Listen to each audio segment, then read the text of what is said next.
కలలో కొంటెతనం పలకరిస్తోంది నన్ను.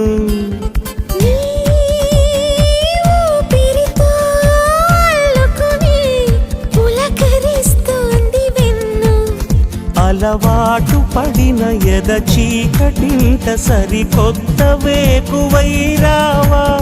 కిరణాలు పడని తెర చాటులోని ఏకాంతమే వదులుకోవా.